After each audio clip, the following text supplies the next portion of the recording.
بسم اللہ الرحمن الرحیم جی، یہ میرا پیغام اس وقت اس ملک کے پرائم منسٹر جناب انوار الحق کاکڑ صاحب اور پاکستان آرمی کے چیف جناب جنرل سید عاصم منیر صاحب کے لیے ہے۔ گزارش یہ ہے سر کہ اس وقت ملک معاشی طور پر ایک تنگ منظرنامے سے گزر رہا ہے، اور تمام جو کاروباری افراد ہیں اور جو کاروباری حلقے ہیں وہ پرائس فلکچویشن آف پیٹرول اور ڈالر کے انفلیشنری ایفیکٹ کی وجہ سے اپنے اپنے کاروبار میں مشکلات کا سامنا کر رہے ہیں، اور لے دے کے صرف ایک ریل اسٹیٹ کا سیکٹر رہ گیا تھا جو اس وقت لاکھوں افراد کو اپنے ساتھ جوڑے ہوئے تھا، اور ریل اسٹیٹ سیکٹر اور ڈیولپرز اور اس سے وابستہ افراد جو کنسٹرکشن کے شعبے سے منسلک ہیں وہ اس شعبے کو ہی صرف ایک ایسا اپنے لیے ریلیف پوائنٹ دیکھ رہے تھے جو اس وقت بھی اس تمام زبوں حالی کے بعد بھی اس وقت اپنے آپ کو سروائیو کرا رہا تھا۔ اور پاکستان نے اگر کبھی ترقی کرنی ہے تو اس ترقی کا پیرامیٹر اور اس ترقی کی میجرمنٹ صرف اور صرف ریل اسٹیٹ ہوتی ہے، اور وہی ریل اسٹیٹ ہی ہے جو دنیا میں سنگاپور اور دبئی جیسے ملکوں کی شناخت بنی ہے۔ Whenever a country grows it parks its revenue, it parks its profitability, اپنے ایسٹس کو ریل اسٹیٹ کے زمرے میں لوگ پارک کرتے ہیں، اور ریل اسٹیٹ گروتھ سے آپ کسی بھی ملک کی گروتھ کا اندازہ لگا سکتے ہیں۔ اور الحمدللہ ہم بلو ورلڈ سٹی کی مینجمنٹ نے اور جو موٹر وے اور اسلام آباد کی ویسینٹی میں، انٹرنیشنل ایئرپورٹ کی ویسینٹی میں بہت سارے ڈیولپرز ہیں، جس میں بہت سینئر ڈیولپرز، جس میں ملک ریاض صاحب بھی ہیں، جس میں کیپٹل سمارٹ سٹی کے زاہد رفیق صاحب بھی ہیں، بلکہ ہم نے فیصل ہل کے چودھری مجید صاحب کو بھی انوائٹ کیا، اور اس کے علاوہ میاں عامر صاحب جو دنیا گروپ والے ہیں ان کو بھی انوائٹ کیا کہ آپ آئیں اور ہمارے ساتھ اسلام آباد ایئرپورٹ کی ویسینٹی میں جو رقبہ ہے اس کو ہم سب مل کے ایک فقید المثال قسم کا شہر بناتے ہیں، ایک ٹورسٹ سٹی بناتے ہیں، یہاں پہ ٹورزم فری وے ڈیولپ کرتے ہیں، دنیا کی سب سے اونچی بلڈنگز نہیں تو تیسرے چوتھے نمبر کی بلڈنگز بناتے ہیں، ہوٹلز بناتے ہیں، یہاں پہ ہم ٹورسٹ ایکٹیویٹیز بڑھانے کے لیے واٹر پارکس بناتے ہیں، تھیم پارکس بناتے ہیں، اور دنیا کی سب سے بڑی مسجد یہاں پہ ڈیولپ کرتے ہیں، اور بہت سارے ایسے ٹورسٹ اسپاٹس جو پوری دنیا میں مشہور ہیں ان کو یہاں پہ ان کو انسپریشن لیتے ہوئے یہاں پہ ریپلیکیٹ کرتے ہیں۔ تو یہ اس قسم کا ایک شہر ڈیولپ ہو سکتا ہے، ایک پروڈکٹ ڈیولپ ہو سکتا ہے جو یہ اہلیت رکھتا ہے کہ وہ اس ملک کا قرضہ اتار سکتا ہے۔ یہ کوئی غلط کیلکولیشن نہیں ہے جی، یہ 8-10 لاکھ کنال کا جس وقت شہر آباد ہوگا تو یہ کیپیسٹی رکھتا ہے کہ یہ پوری دنیا سے انویسٹمنٹ کو اٹریکٹ کرے گا۔ اور آپ کی جو 25 کروڑ کی آبادی ہے، کیا اس میں 12-13 لاکھ لوگ بھی ایسے نہیں ہیں جن کے پاس لاکھ ڈالر کا سرمایہ اس ملک سے باہر پڑا ہو؟ جس وقت آپ اپنے اداروں کے تھرو یہ انویسٹیگیشن کریں گے تو آپ کو بہت سارے منی ریزروز جو ود ان دا کنٹری مل رہے ہیں، تو ود ان دا کنٹری اگر اتنا کچھ ہو سکتا ہے تو آؤٹ سائڈ دی کنٹری تو میں سمجھتا ہوں اس سے 10 گنا، 20 گنا، 100 گنا زیادہ مال آپ برآمد کر سکتے ہیں۔ لیکن ڈنڈے کے زور پہ کبھی بھی کوئی ملک نہیں چلا، اور یہ صرف پالیسیز ہی ہیں جو آپ بنانے کی کوشش کر رہے ہیں جو اس ملک کو چلائیں گی۔ اور اس شہر کا آباد ہونا جو اسلام آباد ایئرپورٹ کی ویسینٹی میں ہے، جس میں تمام سارے بڑے ڈیولپر سٹیک ہولڈرز بن رہے تھے، ایون یہ کہ ہم ڈی ایچ اے کو یہاں پہ رقبہ آفر کر رہے تھے اور ڈی ایچ اے یہاں آ رہا ہے، اگر یہ سب مل کر ایک شہر بناتے ہیں تو آرمی چیف صاحب اور کاکڑ صاحب اس ملک کا قرضہ اتارنا کوئی مشکل نہیں ہے۔ میں نے کاکڑ صاحب کا بیان سنا ہے، ہاؤسنگ سوسائٹیوں کو وہ ایک غلط پرسیپشن سے دیکھتے ہیں، اور کاکڑ صاحب ملک سے باہر جانے کو کوئی مسئلہ نہیں سمجھتے۔ جناب وزیر اعظم صاحب، یہ بہت بڑا مسئلہ ہے۔ اگر 30-40 سال کے لیے آپ کا جو برین ڈرین ہو جائے گا تو پھر وہ واپسی پہ ان کے بچے بھی یہاں آنا پسند نہیں فرمائیں گے، اسپیشلی جس طرح کی پرسیپشن اس ملک کی اور اداروں کی ڈیولپ ہوتی جا رہی۔ تو واحد اگر آپ کے پاس کوئی واپسی کا راستہ ہے تو وہ افراد راستہ ہیں جو اس ملک میں ڈیولپمنٹ کرنے کی کوشش کر رہے ہیں، اور الحمدللہ اللہ پاک کے فضل و کرم سے اللہ پاک کی رضا کے لیے ہم سمجھتے ہیں کہ اللہ پاک نے ہمیں اس کام پہ مامور کیا ہے کہ ہم اس ملک کی ترقی اور تمدن کے لیے کام کریں اور اپنے اداروں کے بازو بن کر کام کریں۔ ہمیں فخر ہے اپنی پاک فوج پہ، اور ہم جو پاک فوج شہادتیں لیتی ہیں اس ملک کے دفاع کے لیے، ہم سمجھتے ہیں کہ کسی بھی سیاستدان کا یا کسی بھی بیوروکریٹ کا یا کسی بھی افسر کا یا کسی بھی پرائیویٹ انڈیویجول کا یہ سمجھنا کہ اگر پاک فوج کو ہم کٹ ڈاؤن ٹو سائز کریں تو پھر یہ ملک بچا رہے گا تو یہ ان کی خام خیالی ہے. اگر آج تک یہ ملک بچا ہوا ہے اور آج تک سروائیو کر رہا ہے تو اس میں مین کلیدی کردار اللہ کی رضا کے بعد، آپ صلی اللہ علیہ وسلم کی دعاؤں کے بعد، آپ صلی اللہ علیہ وسلم کی احادیث کی روشنی میں صرف اور صرف پاک فوج وہ ادارہ ہے جو اس ملک کی سالمیت، گروتھ اور یونٹی کا باعث بنا ہوا ہے. ہمیں اس میں کوئی شک نہیں، اور اسی وجہ سے ہم اپنی ہر قسم کی قربانی دینے کے لیے تیار ہیں اپنے اس ادارے کی ترقی کے لیے اور اس ملک کی ترقی کے لیے.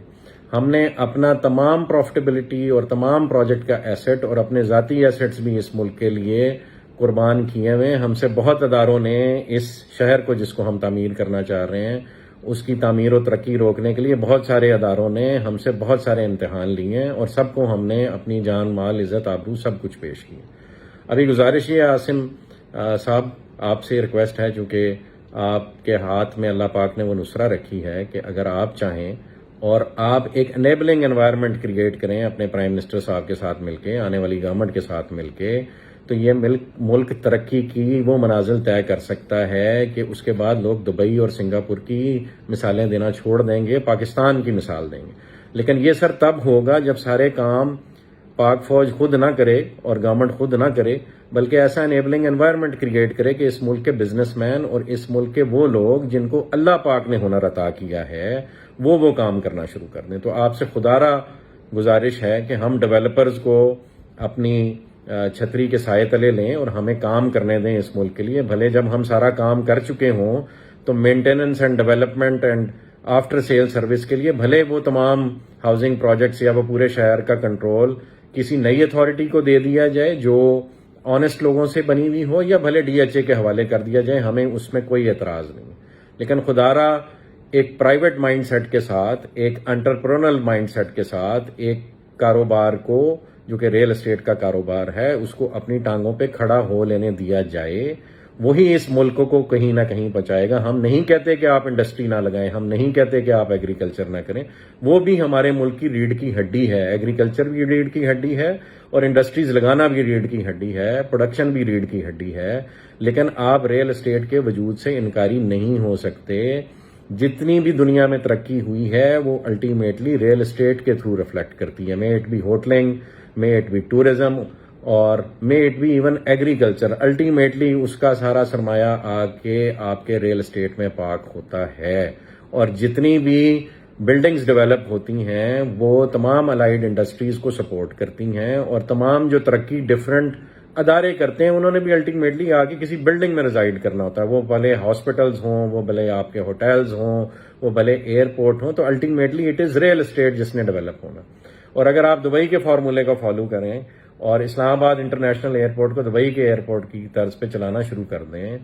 اور وہاں پہ ٹورزم لینڈ کرنا شروع کر دیں، اور اس سے منسلک ایک شہر ہو جس میں دبئی کی طرز کی تمام کیپیبلٹیز اویلیبل ہوں، تو کیوں آپ کے پاکستانی اپنا وہ لاکھ $2 لاکھ پاکستان میں واپس نہیں لے کے آئیں گے؟ وہ یہاں پہ پراپرٹی لینا اپنے لیے باعث فخر سمجھیں گے. اور اگر $2-4 لاکھ میں ٹرکی اپنی نیشنلٹی دے سکتا ہے تو پاکستان بھی نیشنلٹی دے سکتا ہے. آپ تمام اپنے چیکس اینڈ بیلنسز کریٹ کریں جس سے آپ یہ انشور کریں کہ یہاں پہ کوئی نیگیٹو فرد نہ آئے، کوئی نیگیٹو ایکٹیویٹی نہ ہو. ہم ویسے بھی تو بہت سارے لوگوں کو اس ملک میں آنے دیتے ہیں، کوئی ایمبیسیز کے تھرو آتا ہے تو کوئی این جی اوز کے روپ میں آتا ہے. تو اگر ریل اسٹیٹ کی انویسٹمنٹ اس ملک میں آپ لوگوں کے سیکورٹی میکنزم سے گزر کے آنے لگ پڑے گی تو کیا یہ ملک ترقی نہیں کرے گا؟ اتنی سمپل سی بات ہمیں سمجھ نہیں آ رہی کہ ہم نے صرف ایک انیبلنگ انوائرمنٹ کریٹ کرنا ہے. اور وہ انیبلنگ انوائرمنٹ یہ ہے کہ آپ پرائیویٹ بزنس مین کو اپنا بزنس کرنے دیں، وہ اپنے ڈفرنٹ آئیڈیاز لگا کر ترقی کی منازل طے کرنے میں آسانیاں پیدا کرے کاروبار میں. سارا کام نہ گورنمنٹ کر سکتی ہے، نہ سارا کام فوج کر سکتی ہے، نہ فوجی افراد کی یہ ٹریننگ ہے. ہاں، آپ لوگوں نے بہت اچھا ایک ادارہ کھڑا کیا، ڈیفنس ہاؤسنگ اتھارٹی. ہم بھی چاہیں گے ہم اپنا پروجیکٹ ڈیولپ کر کے ڈیفنس کے حوالے کر دیں، لیکن خدارہ یہ تو آرمی چیف صاحب نا انصافی ہوگی کہ صرف اس ملک میں ڈی ایچ اے کام کرے اور اس کے بعد چلیں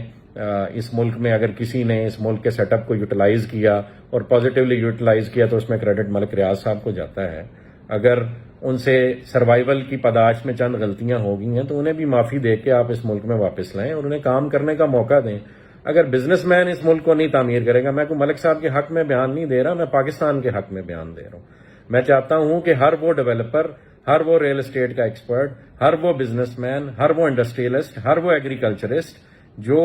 یہ ملک ڈیولپ کرنے کا خواب دیکھتا ہے اور پاکستان کو اسلامی فلاحی ریاست بنانے کا خواب دیکھتا ہے اور اپنے بزرگوں کی کئی بھی باتوں کی تعبیر کرنا چاہتا ہے کہ یہاں پہ باہر کے ملک سے لوگ آ کے نوکریاں کریں گے، تو وہ تب ہی ممکن ہے کہ جب آپ ان سب کے ہاتھ پیر کھول دیں اور ان کو کام کرنے دیں۔ پولیٹیکلی اس ملک نے کدھر کو جانا ہے وہ اللہ بہتر جانتا ہے، لیکن ہاں یہ سچ ہے کہ اگر ایک یونٹی آف کمانڈ رہے گی، وہ بھلے آپ کے موجودہ سیٹ اپ میں ہو یا آپ جو سیٹ اپ آگے فیوچر میں لانا چاہتے ہیں اس ملک میں ہو، لیکن یونٹی آف کمانڈ ہوگی۔ جو بھی ٹاپ ایگزیکٹو ہوگا، وہ آپ کا پرائم منسٹر ہو یا وہ آپ کا پریزیڈینشل سسٹم کے تحت پریزیڈنٹ ہو، جب آپ اس کو کام کرنے دیں گے اور اس نے بھی خود کام نہیں کرنا، وہ ایکسپرٹ سلیکٹ کرے اور ان ایکسپرٹس کے بعد جو اس ملک کے بزنس مین ہیں ان کو جس فیلڈ کا ایکسپرٹ ہے ان کو آگے آ کے کام کرنے کا موقع دے، تو تب یہ دبئی اور سنگاپور سے لازماً آگے نکل جائے گا۔ اور اگر چیف صاحب اب بھی ہم یہ کام نہیں کریں گے تو وقت ہمارے ہاتھوں سے نکلا جا رہا ہے۔ ہمارے ہمسائے میں بہت کچھ ہو رہا ہے، ہم نہ چاہتے بھی اپنے ہمسائے سے اپنا موڈ اور اپنا غصہ اور اپنا آپس کا جو مزاج ہے وہ بگاڑتے چلے جا رہے ہیں، اور آپ صلی اللہ علیہ وسلم کی احادیث ہیں اس خطے کے بارے میں، اور ان احادیث میں ایسے افراد کا ذکر ہے جنہوں نے کل کو کسی بھی قسم کی ترقی کا باعث بننا ہے دنیا میں۔ تو خدارا ہم کیوں نہ اللہ سے دعا کریں کہ وہ افراد ہم ہوں، بجائے اس کے کہ وہ افراد کہیں اور سے آئیں اور خدا نہ خواستہ آپ کے ملک کی عوام ان کو سپورٹ کرنے لگ پڑے۔ تو بہتر نہیں ہے کہ ہم اپنے ملک کی عوام، ہم اپنے ملک کے بزنس مین کو سپورٹ کریں اور وہ آپ کے ملک کا کاروبار ایسے کھڑا کرے کہ جو اقبال کا شعر ہے کہ نیل کے ساحر سے لے کے تابقا کے کاشغر، وہ اسلامی اسٹیٹ ڈیولپ ہو اور آپ کی سربراہی میں ڈیولپ ہو۔ تو خدارا ریکویسٹ یہ ہے کہ اس وقت آپ کے چند ادارے، میں نہیں جانتا، کسی کا نام نہیں لینا چاہتا کون کون ملوث ہے، لیکن آپ کے چند ادارے جو سویلین ہیں، شاید اس میں کوئی اور یونیفارمڈ ادارے بھی ہیں، وہ یہ نہیں چاہتے کہ ان کے علاوہ اس ملک میں کوئی اور ریل اسٹیٹ کا کام کرے۔ آپ سے ریکویسٹ ہے کہ یہ اگر ہماری غلط فہمی ہے تو یہ دور کی جائے، اور پرائیویٹ ڈیولپرز کو آپ کے سویلین ادارے سپورٹ کریں، اور وہ ایک شہر نہیں، پاکستان میں کئی شہر بننے کی کیپیسٹی ہے، اور پاکستان کے نیچرل ریسورسز اتنے ہیں کہ وہ یوٹیلائز ہوں تو it can become a super power in a matter of 5 to 6 years. All you have to do is provide them with an enabling environment. میری آرمی چیف صاحب آپ سے ریکویسٹ ہے، کاکڑ صاحب آپ سے ریکویسٹ ہے، اپنے اداروں کو لگام دیجئے۔ انہوں نے ایک طوفان بدتمیزی کھڑا کیا ہوا ہے۔ جتنے ریل اسٹیٹ سے منسلک افراد اسپیشلی پنڈی اور اسلام آباد میں تھے، وہ کسی نہ کسی ایجنڈے کے تحت وہ اس وقت جو ہے وہ ظلم و جبر اور بربریت کا شکار ہیں، اور ان کو ڈیفیم کرنے کی کوشش کی جا رہی ہے۔ آپ ہمارا شہر آ کے دیکھیں، ہم نے ایسا شہر ڈیولپ کیا جو آج تک DHA نہیں سوچ سکا، اور جو آج سے پہلے بڑے ڈیولپرز بھی یہاں نہیں سوچ سکے۔ وہ اللہ کے فضل و کرم سے ان کی شاگردی میں، ہم سمجھتے ہیں آپ لوگ بھی ہمارے استاد ہیں، جو پرائیویٹ ڈیولپرز پہلے اس ملک میں کام کر رہے ہیں وہ بھی ہمارے استاد ہیں۔ ہم نے اس کی شاگردی میں، ان کی شاگردی میں ایک اچھا اسٹوڈنٹ ہونے کا ثبوت دینے کی کوشش کی ہے، اور ایک گروتھ اور ڈیولپمنٹ کا سفر شروع کیا ہوا جس کا ہم چاہیں گے آپ سب حصہ بنیں۔ میں آرمی چیف صاحب سے ریکویسٹ کروں گا ہمارا پروجیکٹ وزٹ کریں، بلو ورلڈ سٹی کو وزٹ کریں، کیپٹل اسمارٹ سٹی کو وزٹ کریں، فیصل ہلز کو وزٹ کریں، اس پورے علاقے کو وزٹ کریں، اسلام آباد ایئرپورٹ کی ویسینٹی وزٹ کریں۔ یہاں پہ ایسا فقید المثال شہر بنایا جا سکتا ہے آرمی چیف صاحب جو آپ کے ملک کا قرضہ اتار سکتا ہے۔ ہمیں در در بھیک مانگنے کی ضرورت نہیں ہے، ہمیں ٹرکی جا کے بدنام ہونے کی ضرورت نہیں ہے، ہمیں ایون اپنے دوست ملکوں سے بھی بھیک مانگنے کی ضرورت نہیں ہے۔ ہم ان کے سرپرست بن سکتے ہیں، ہم ان کے بازو بن سکتے ہیں، ہم مکہ اور مدینہ کی ریاست کے بازو بن سکتے ہیں، اس کی آف شوٹ بن سکتے ہیں۔ خدارا ہمیں اپنے پیروں پہ کھڑے ہو لینے دیجئے، ان اداروں کو لگام دیجئے اس سے پہلے کہ بہت دیر ہو جائے۔ اس وقت RDA نے اور ڈسٹرکٹ کاؤنسل نے اور دیگر اداروں نے، جس میں آپ کے کمشنر شامل ہیں اور آپ کے راولپنڈی پولیس کے سینئر آفیسر شامل ہیں، انہوں نے ایک آپریشن شروع کر رکھا ہے جو تمام ریل اسٹیٹ سیکٹر اور تمام ہاؤسنگ سوسائٹیز کو جتنی انہوں نے محنت کی ہے اس پہ پانی پھیر رہا ہے، انہیں مجبور کر رہا ہے کہ وہ خدارا اس ملک سے خائف ہو جائیں۔ لیکن اللہ کی